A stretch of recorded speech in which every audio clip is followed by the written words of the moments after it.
Alright, so I'm going to be playing Zenzizenzic. This game was published by Adult Swim Games, and it was made by a person who's never actually made a video game before. He just decided, I'm going to kickstart the shit out of this, whatever. And that he did. So this is his first game, and he did a pretty damn good job based on the fact that I've already played through most of the first level and forgot to record it. So I'm a little bit frazzled right now. Let me, fire up the macro world apparently and see what the hell this open world roguelike is all about. And instead, alright, macro is an open world roguelike inspired gameplay variant. This quick tutorial will tell you about a few key mechanics, however the rest is for you to discover. Interface is expanded. Here's a quick overview of what everything does. There's a progress meter in the middle. We get items. Movement energy resource bar is new. This will decrease as you speed up or slow down.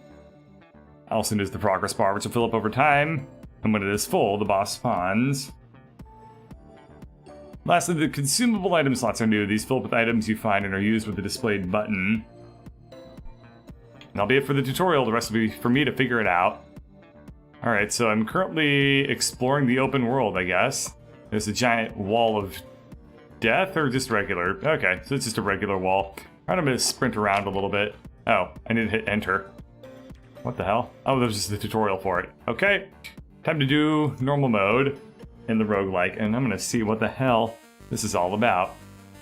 Reward chest, start stat upgrade, weapon, shield, door, survive, progress, and score. I guess I'm gonna pop over to this move speed thing and click on it. And reward chest, I'll click on that too. No, I guess I don't have the option to.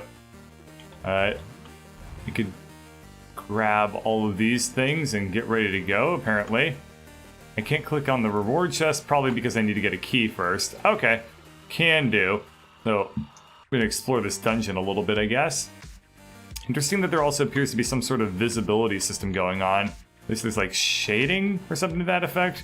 So when I peek around corners, I get that kind of old school...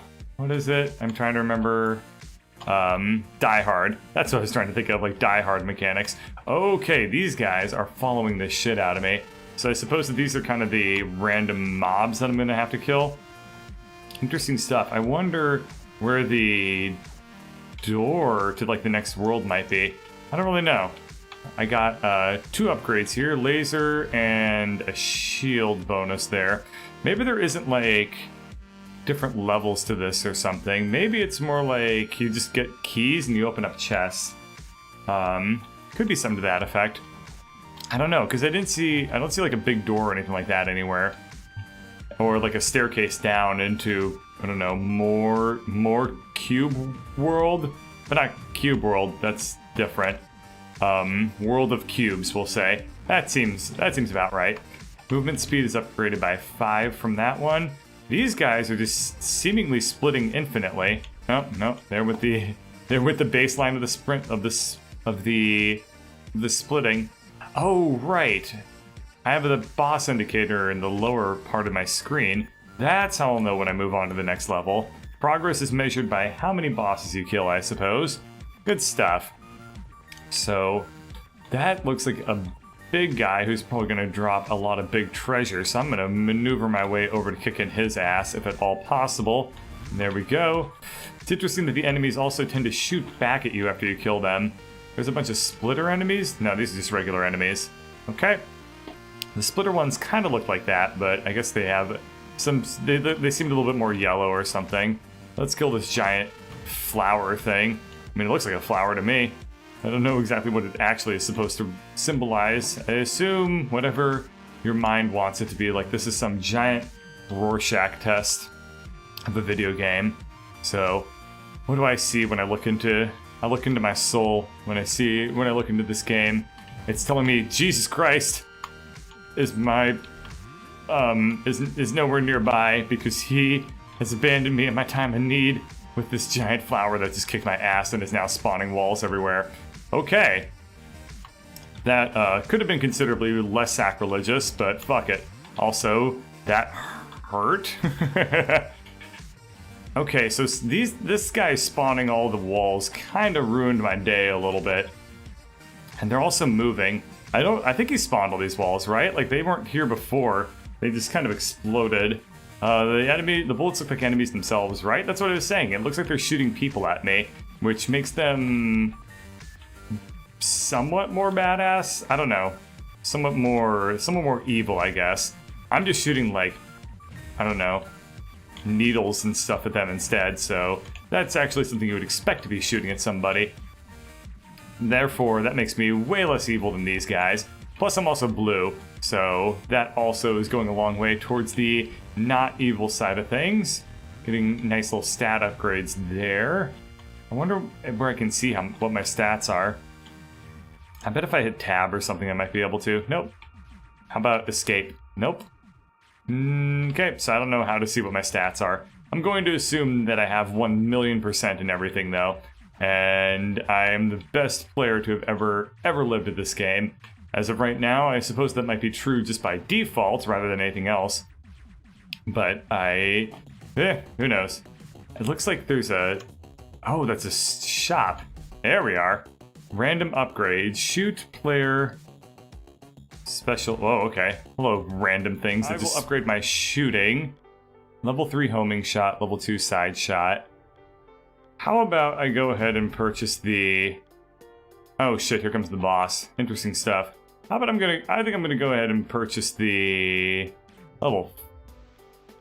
I don't quite understand how this works. I'm going to just click on things until they start to do stuff. So buy damage, fire rate, damage, fire rate. Oh, no. What the hell is going on? I want to get out of Mr. Bones' wild shop.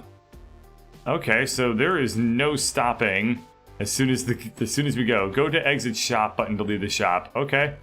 I guess I really need to do that. Exit shop. Now I can fight the boss. So that is a very interesting touch. That way you are not safe at any given time. There is always going to be danger lurking just around the corner. Interesting stuff. So he puts out that red to indicate where he just shot or something. Hard to say what that really indicates. I know he's putting up the walls for sure. But, okay, upper left, that thing on the far left is currently what I'm seeing getting reduced. So I guess that was one phase. And now I need to find where he ran off to. He seems to encase himself in some wallage, which is a pretty reasonable thing to do. Ah, I see now. Interesting. He's huge for a boss in this sort of game. Like, you really can't get all of him on your screen at once. At least not in this phase. You can see, generally speaking, what he looks like. Assuming that they are male. I'm going to go ahead and assume it. For literally no reason. I don't know. Maybe everything is completely genderless in this game. Okay. We'll get out of this death trap there. And that's one other part of him dead. There's two more, and then the main bar. So we're gonna swoop in here and collect all the doodlies. There we are. And anything to kill? Yep, there it is. This one is not okay. It's this one right here, this bar. So not really sure if there's a particularly strong rhyme or reason one way or the other about which bar corresponds to which row. But oh, interesting stuff. So I can hit these chain connecty parts too. And that didn't really seem to do a whole lot for me. I guess it got me some extra upgrades, but I don't see that being all that different. Oh, damn it, I lost one of my shields. Okay, at least it was just a shield upgrade and it wasn't an actual health. Because one more hit and I've lost this character. So that sucks. Interestingly enough, this boss appears to be pretty easy compared to, like, just getting around the game world. This is pretty gentle. Okay, so I've spread out my damage. This is the one that's this bar that I'm taking out at the moment. So I'm going to get the connectors because those seem to drop goodies when I do so. And make sure, oh good, I got a shield. And this thing is now kind of pissed, but it's also dead, so that's good enough for me. Alright, and the other guy should be swooping around on just behind him, or actually be just in front, but otherwise if I come around this way I can get him all the same. There we go.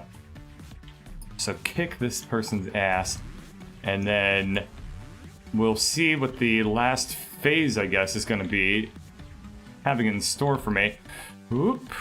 Get that. I want to get my hand on that shield, which has unfortunately gone AWOL.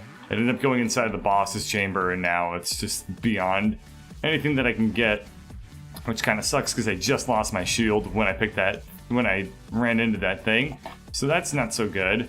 It looks like now, though, the main boss should be shootable, and he is indeed pretty damn shootable. So kill him and then hide behind this wall, which is now expanded dramatically, which has now also gotten even more shoddy shots. So that was unexpectedly particularly dangerous. I don't know. Seem to react to it pretty well. So those red things are kind of the indicators of where things are going to spawn, which I already knew, but like now I can kind of see better how it works. So like those red things that were in the shot like aren't just like a special thing. Like those will always appear whenever something is apparently being spawnered. All right, so that was the first section through here, and whoop, almost got crushed by the walls. I do have a limited dash. I see how it works. Great. So what I'm going to do is... Oh, wow, I can afford a lot of upgrades. Very nice. So I bought pretty much a little bit of everything. What do I feel like doing? Oh, I see how these are broken down. Cool. So the homing shots are probably what I'm going to use for my bread and butter. So I'm going to buy a lot of those. Yeah, there we are. Pretty much maxed out. Well, not even maxed out, but pretty much jammed out on that pretty well. All right, so when I exit this store, I should be able to pop down to level 2, which is now night mode. I got an achievement for doing that. Macro, normal, level 1. Okay, so this is like if Pac-Man was way fucking trippier, this would be where he lived. Also, this is a interesting little conundrum I found myself in. There are a hell of a lot more laser beams than there were in previous worlds. I wonder what some of the player upgrades are like. They're probably stuff like faster dash recharge would be one of them. Faster dash in general would be another one of them. I don't know if there's going to be something like more health or something. I could really go for something like that considering I have very little health at the moment. I'm still rocking the one hit and then I'm dead thing, which not too keen on, but I suppose it's just my reality right now. Also, it apparently became a fuck ton darker. As soon as I killed these things, they seem to have blinded me. I'll have to keep that in mind. So it looks like they blind me when they hit me with their, like... Yeah, so they have a blinding effect when they get close to me, I think. But if I just kill them, then they don't have a chance to do it. Whoop, okay. Or maybe they were crashing into me. I don't really know. Looks like I got a chest and I died. Damn. Alright. Well, that's a shame. Welcome to the danger zone. Yeah. Definitely flying straight to the danger zone. Leaderboard best is currently 2 million, 3 million. New high score 126,000. So the high score is based not on how much I collected overall, but how much I had on me when I died. Alright. Interesting stuff.